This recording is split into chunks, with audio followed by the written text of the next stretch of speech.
Hello there, everyone. This is Evan. I hope y'all are doing all right out there, wherever you're at, in life. If you're in a place right now where you're not driving, where you can sit down, maybe even lay down, as long as you don't have anything else immediately distracting you right now. Just want to invite all of you to take a deep breath, first in through the nose and hold it, and then out through the mouth. So let's just do this together here. So in, hold,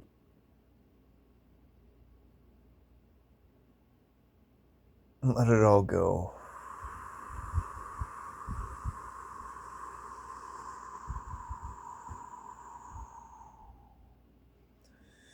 And really, really let it all go. Try to vacuum your stomach clean. So making a video today, drinking a little bit of a don't do it often, but some mornings lately I've just been having the urge to have a little cup of coffee with some homemade almond milk, which is fantastic.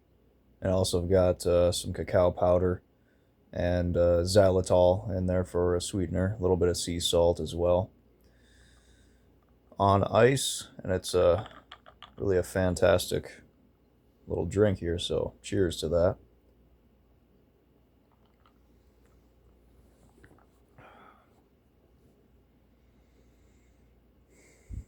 And I want to sincerely thank all of you who are truly, really sincere truth seekers, who are really going through real shit right now and really facing yourself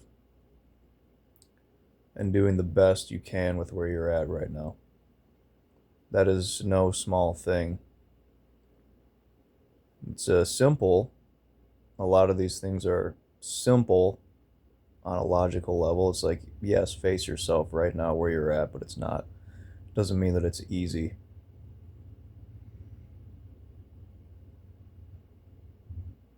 And we aren't going to be in this world forever. This will not last forever.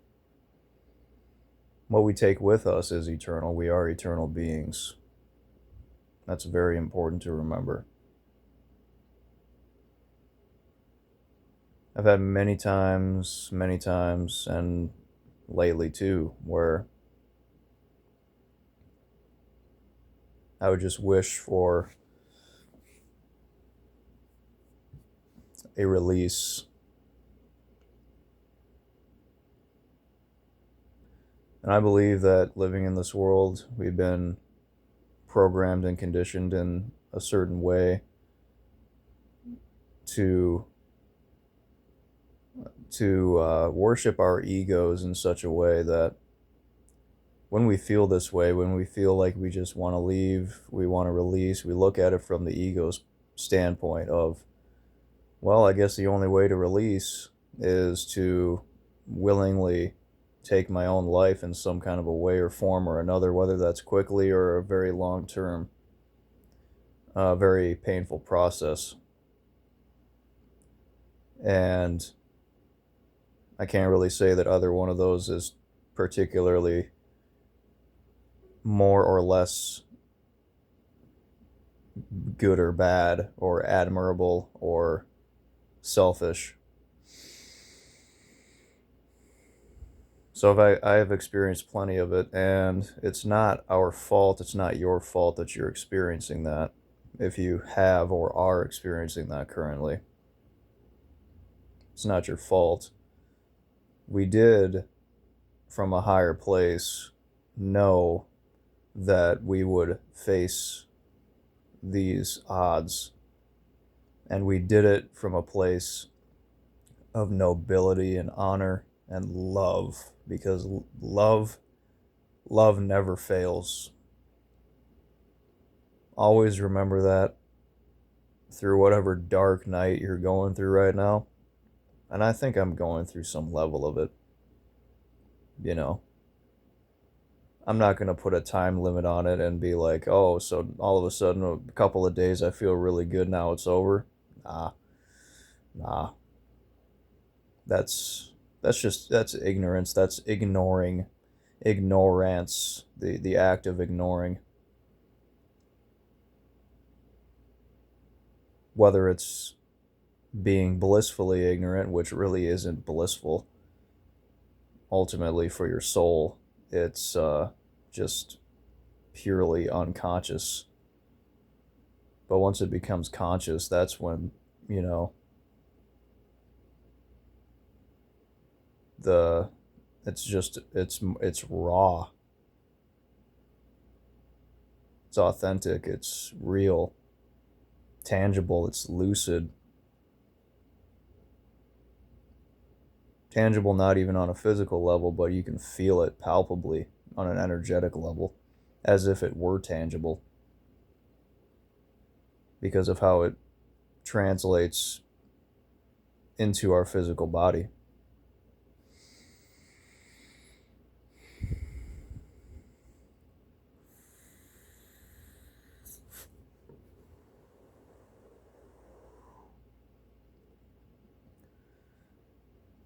I was watching a couple videos this morning, and I noticed New Earth Fitness brother Bo. He was doing a live stream on a Tuesday, and I thought, how curious, how interesting.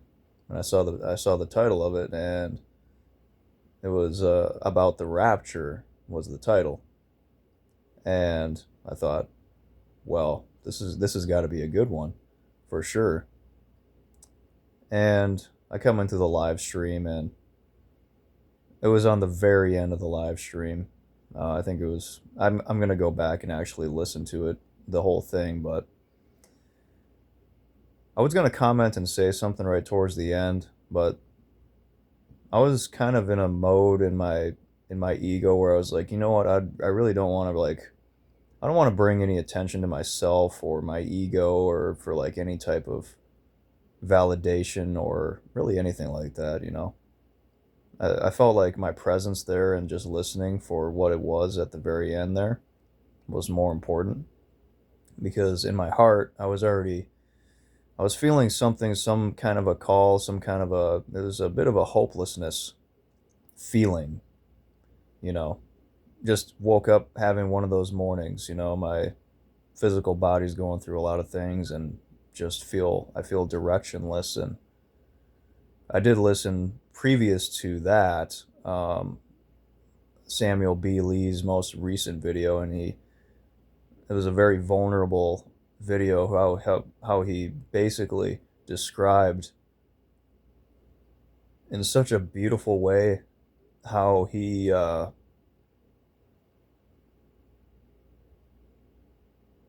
became so connected with Jesus, so connected with Yeshua through his mom, who was in his life the most dedicated person that he had ever met, and probably that's still to this day, I'm sure, to to Jesus. We'll just say Jesus.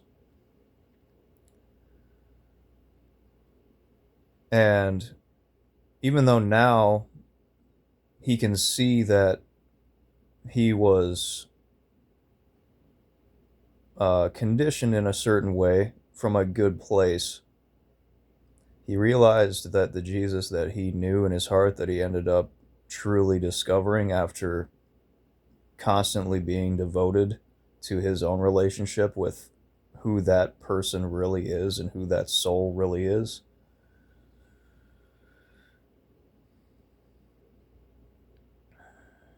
I highly recommend y'all to go watch that, because for me, it's there are way too many synchronicities already early this morning for me to not share that, because it opened me up and tugged at my heartstrings, literally made me cry. I've been doing that a lot more lately, actually. I've found it a lot easier. And I've always akined when you truly cry, when you truly weep or sob, it's ice melting off of the heart, which has been hardened by ice in this world purposefully.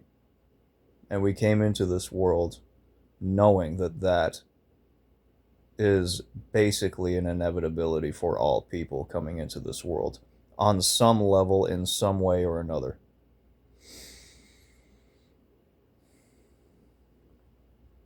You can't be a light. You cannot be a light if there is no darkness. So not only should you love those who love you and are for you, we are called to love the darkness. We are called to be a light unto the darkness. And what that really can mean is to love our enemies. Love thy neighbor as thyself. It doesn't mean the person that lives right next to you that you always strike up, if you do or not, conversations every morning or something like that. It's everybody. Everybody is your neighbor. The horizontal, you know, that's the horizontal of the cross. The vertical is your connection to God, which I feel like really people would do well to cultivate that, because without a connection to God, you can't connect very well with other people. You just can't. Which is why I think so many people get stuck in victim mentality and the world is horrible and people are horrible. Well, guess what? Everybody's been cut off for the most part from their source, from the realization and from the actual tangible evidence in their own life that they are connected, that they are disconnected from source. So instead of blaming other people for doing you wrong, look at where they're actually operating from on a consciousness level, honestly, instead of blaming the person. Because what you do unto others, you're doing unto yourself. And vice versa. I think it goes both ways. But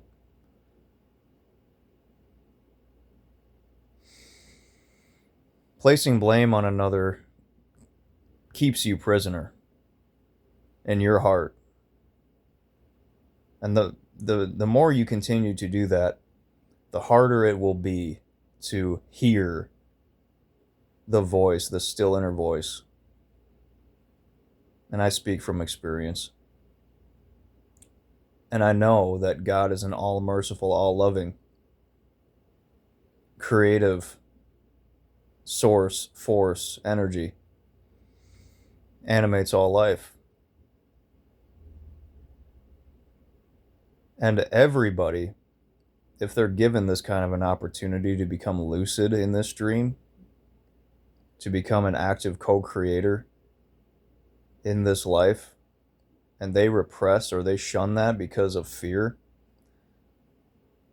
the universe will absolutely make it abundantly clear to you of your choice and decision, and you will reap what you sow. Sowing seeds of fear in your own life will lead to either a quick or a slow exiting of the stage, let's say. It can come down to a near-death experience.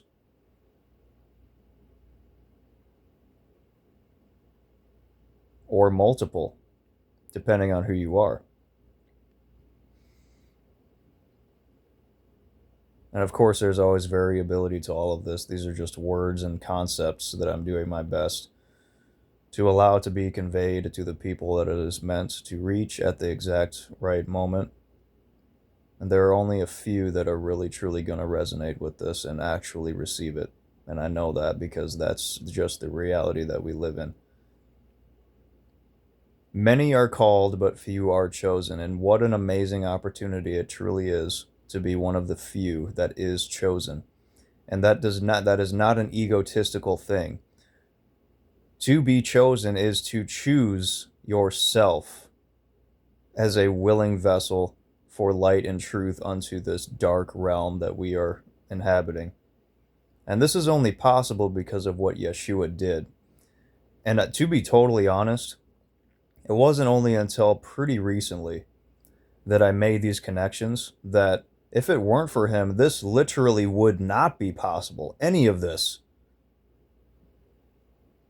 And he said that ye shall bear greater fruit than I.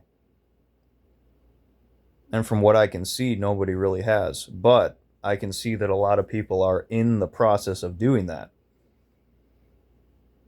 And Yeshua himself, he didn't just go from, what was it, 12 to 33 instantly, like the Bible makes you claim that it is. You know, all of us, like, he was just a kid, you know, way ahead of his time, preaching to the adults in his church and going against his parents. And then he disappears basically with no, you know, in the, at least in the canonized Bible, Romanized Bible. Where was he for those 21 years or however long that was?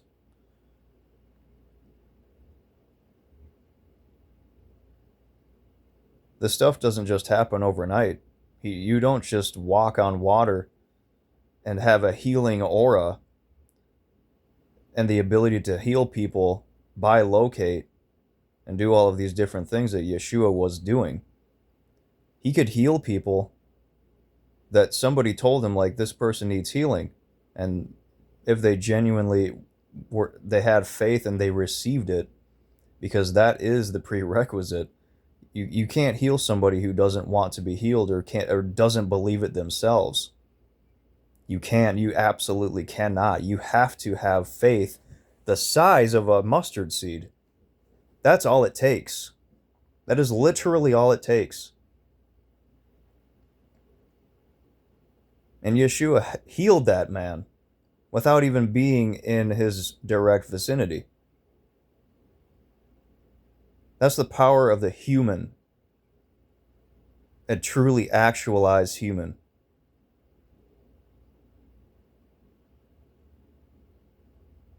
Through true deep connection with the source and being able to work with the elements in this world in a real practical, tangible way. Yeshua was in India and in Egypt learning eternal life wisdom, for lack of better terms. That's what it was. And that still is what it is, and that's still available if you're willing to search for it. And really, the only place you have to search is within, because you'll find it there. And if you're truly sincere and you're truly dedicated and ready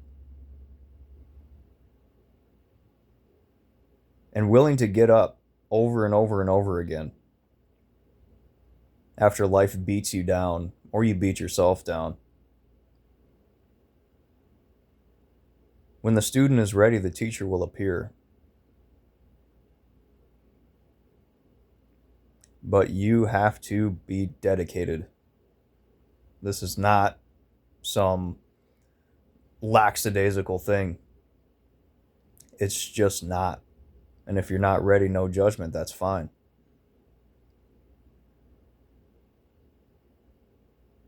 And you cannot you can't do this overnight either. That you got to start with one thing that you absolutely know for sure.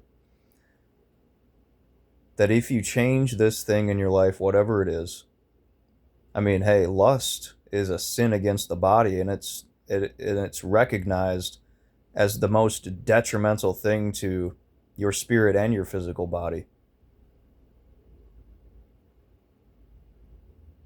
Like adultery, just looking at a woman and thinking just lustful thoughts about her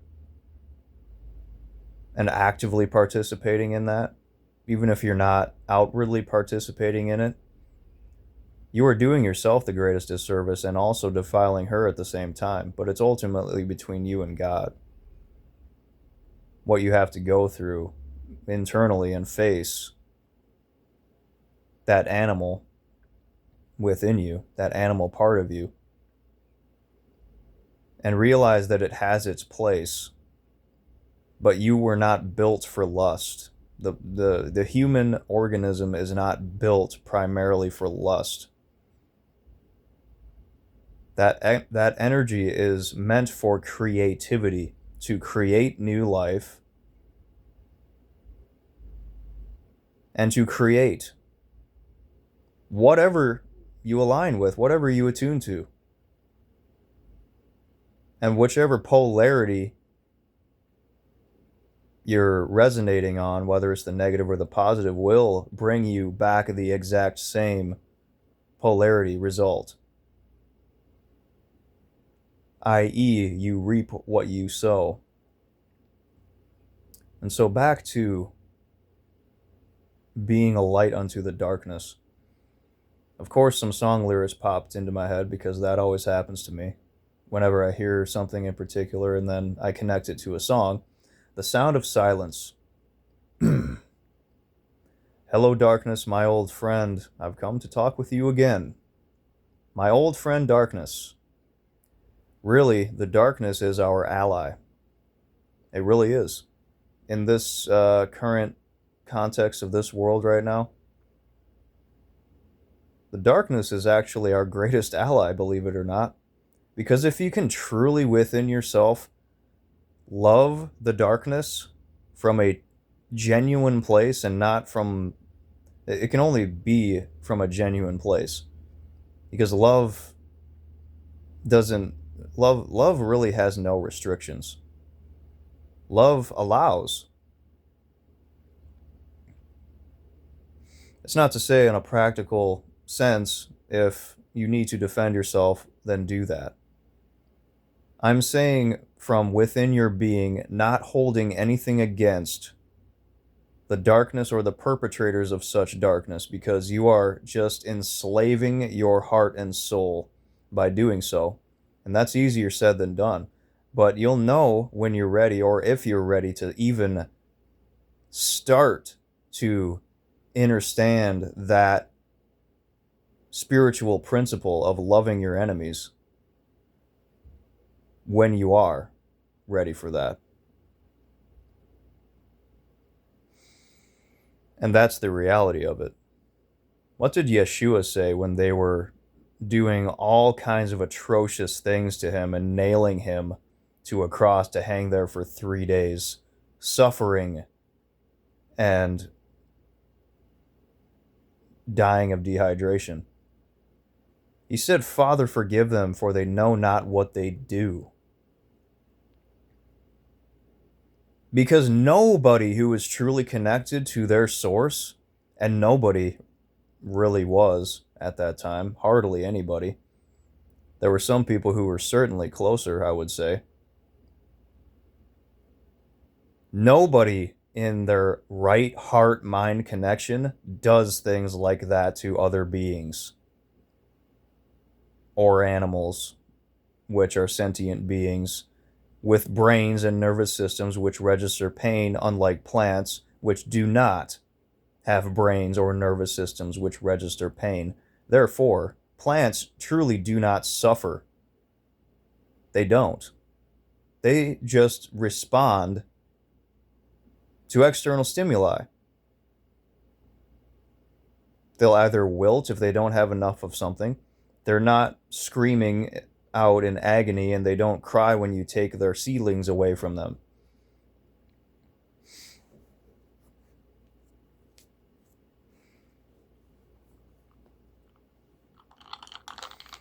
Let's back up a little bit here. Do some breathing. It's easy to get passionate about this type of thing. It's more of a challenge to come at it from a more balanced approach. because God isn't yelling at anybody.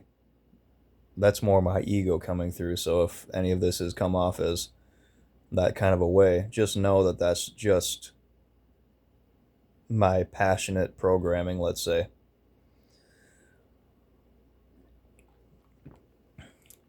And hey, Yeshua used righteous anger in one of the most beautiful ways.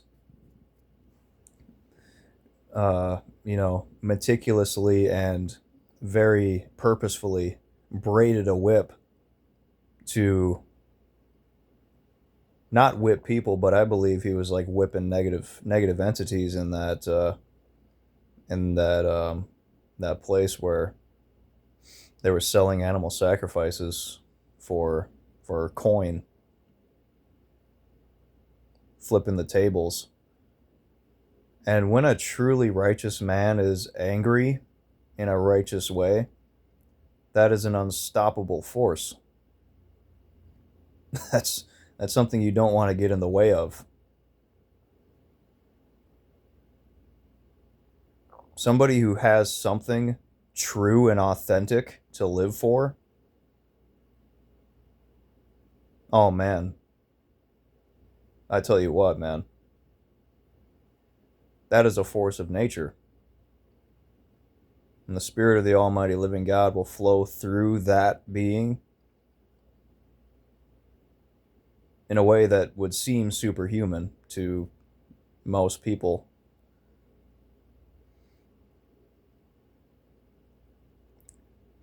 But with a great power comes a great responsibility, and that's no small feat, especially if you're not used to that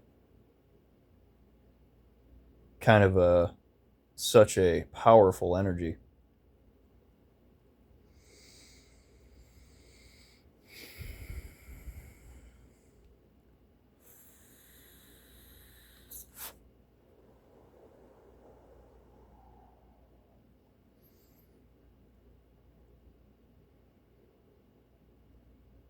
So the darkness is our ally. It's crazy to say, but it's true.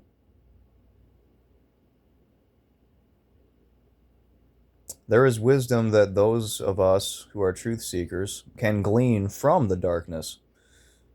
Although the darkness itself completely and utterly lacks wisdom, but is full of and basically comprised of computer like, cold, logical intelligence, but no creativity whatsoever.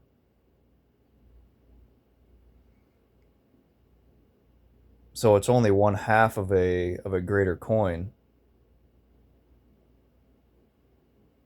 of a full embodied being state, if I can put that into words at all.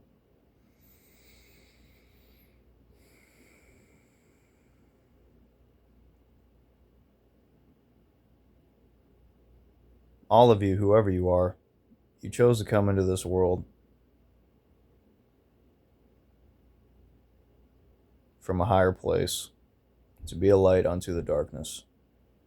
And for those of you who know that, you know that.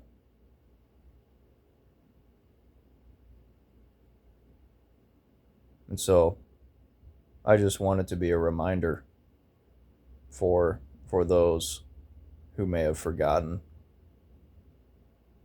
Because we all chose to forget, of course. Not may have forgotten. Really, most people have forgotten. We get caught up in the systems of this world, looking outside of ourselves for meaning, validation, whether it's through people, through a career, so-called career. And hey, there are more fulfilling careers out there. It's just the ones that operate in the current system are way too limiting for somebody who just simply does not fit in it.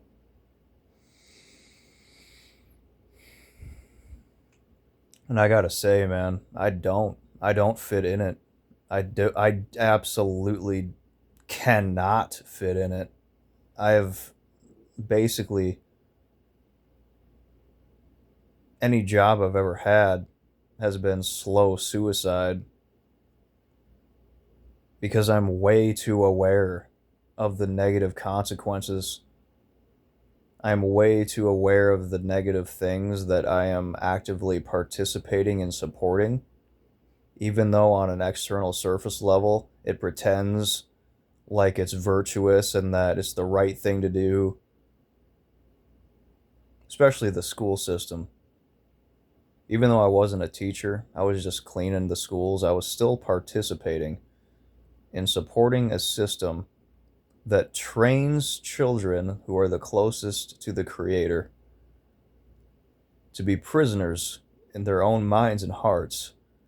And that is, school was a torture chamber for me. So why would I want to support it in any kind of a way? I was just talking to my genius mechanic friend who came by a couple of days ago, offered to give me a riding lawnmower out of the kindness of his heart. Haven't seen him for a few days, but he's young and he already sees all of the things that they're allowing in school, the things that they're teaching in school. And he made a point to stop going to school because he was proving to his parents what the government does to families when children refuse to go to school and to be indoctrinated in their disgusting, demonic, for lack of a better term, systems. Completely upside down indoctrination for being in prison. Not only in a literal prison, which we call jobs and work, and then end up, taking drugs and drinking and whatever else to compensate for the soul level pain that people have become so good at numbing out and ignoring. But I can't because I won't sell out to pharma to completely numb my connection with myself and with God. I just can't. I absolutely cannot do it.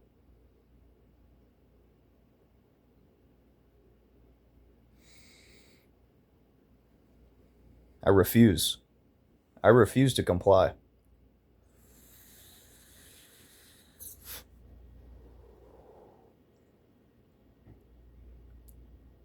And so that's a part of my journey, is getting over this self-created fear that, I won't be able to provide, for myself or whatever. And it's like, really, independence is an illusion. People who think that they're independent working in society, you're depending on people to make sure that you survive anyway. You just don't see them. You're completely disconnected from the reality that we're all connected, if that's what you believe. Strong and independent, whether you're a male or a female, it doesn't matter. Because both genders are suffering. This whole one sided thing, like looking at women as the enemy, looking at men as the enemy. Guess what? That's exactly what the enemy wants, is for you to become just like them.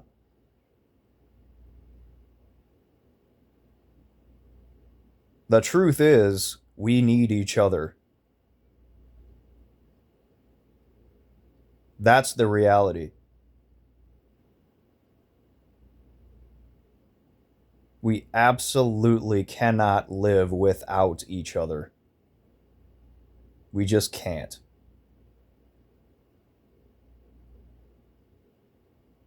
What I should say is, we can't thrive in our highest potential without each other. Sure, you can live in the illusion that you're independent and, strong and independent in whatever way you think. Living in a system where you have to pay monthly for bills, for food that's being grown by farmers, whether they're ethical or not, that has to be transported by people and then stocked on the shelves by people. Like, nobody is as independent as they claim they are. There's no such thing as independence. Even the USA, when it claimed independence, it's still under the British rule as we speak. It's not an independent country. There is really no country that's independent. There is no such thing as independence. Think of independence. In usually is a prefix which means not, right? Not dependent. We are dependent on the air, the breath of God that constantly animates all living beings, sentient beings. And then we feed nature with our breath. Granted, if we go outside and touch grass every now and then, independence is an illusion. And I speak from a person who has tried my very best to be independent, thinking that that's the way to be. And I have learned a lot from it, that's for sure. And it has given me a great opportunity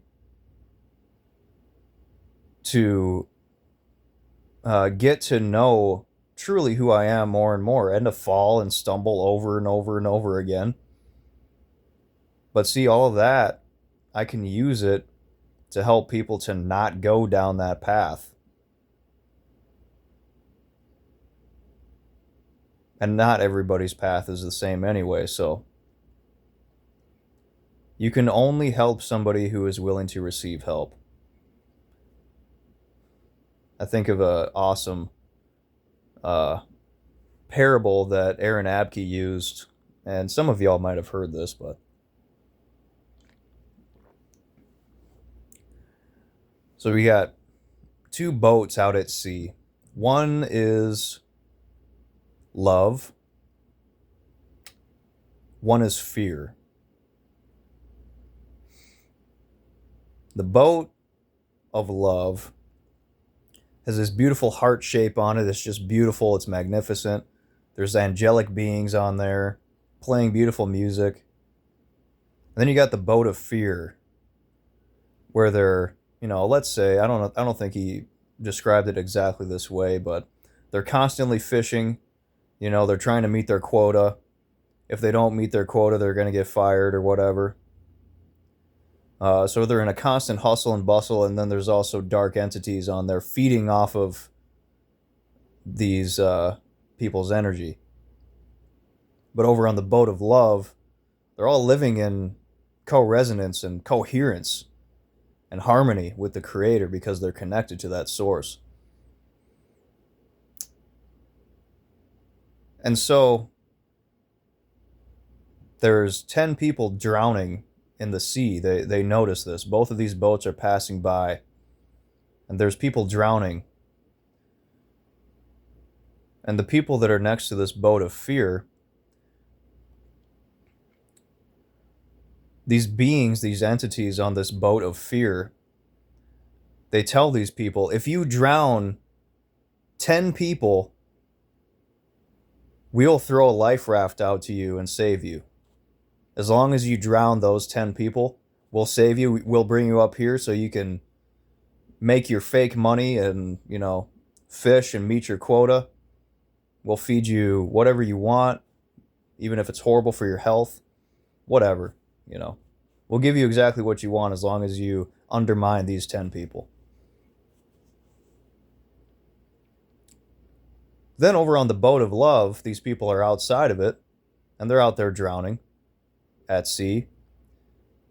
But this boat of love isn't saying anything at all. It's just being love. And that boat of love will allow those people to drown.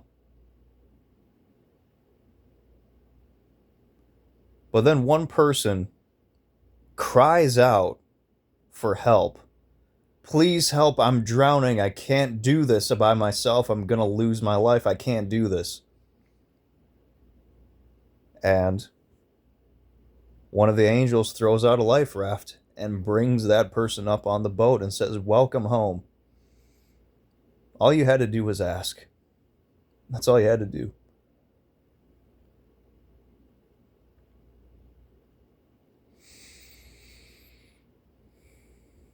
I thought that was one of the most beautiful parables, and I hadn't thought about it until very recently. But hey, it's so beautiful and it's so true. So I've gone through, I think, enough isolation. I'm really tired of it, and I think it's time to just set the record straight and be totally upfront with where I'm at, and because nothing's gonna change, man. If I don't, I just keep digging myself further and further into a hole in my soul.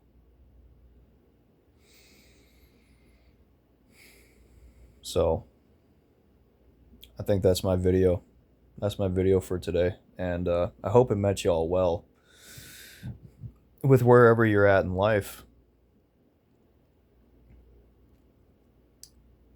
And remember to use discernment. Listen to your heart, you know. And at the same time, remember that we're not here to just make each other feel comfortable all the time. We're here to trigger the fuck out of each other.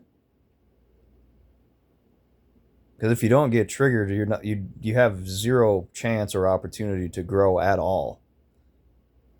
You know, you can't build a callus on your hands by, constantly putting lotion on them all the time. You need some type of an external, in this case, stimulus to grow, like a muscle. Easy parable, right? Super easy to understand. You work a muscle enough until it hurts, but without completely destroying it. But micro tearing it just enough, triggering it just enough to the point where it realizes it has to grow. Otherwise, it's not going to. It can't compensate, or it won't compensate. But that's the intelligence of the human body, is when it's given some kind of a stimulus like that. The inevitability when you feed yourself, whether that's spiritual food, let's say, or real food, your body will do everything that it can in the state that it's in to repair and to grow and to evolve, to mutate, isolate and mutate. Nah, let's not talk about isolation anymore. And no judgment if you're in the, I'm still, I mean, currently technically still in a state of isolation, but I'm actively choosing to allow whatever guidance I need to come into my life to help me to realize that I don't need to be in this state of being anymore, because I'm just ready to be done with it. I'm sick of it. It's lit when you say you're sick of it, that's very true. Like it literally makes you sick when you've had too much. Even if it could be a potentially good thing, you can have too much water and die, you know, which is like the essence of life, right next to the breath. I suppose you could pass out too if you breathe too hard, too fast. And yeah, breath work can be just that powerful sometimes. But it's really not as scary as you might think. Anyway, not making any recommendations. Just sharing honestly from my heart and do my best to be a conduit for for higher consciousness to flow through. So hopefully this video met you all well once again, and leave any comments, feedback if you so choose. And until next time, beautiful souls, beautiful, brave, wonderful, valiant souls, shred onwards and so forth.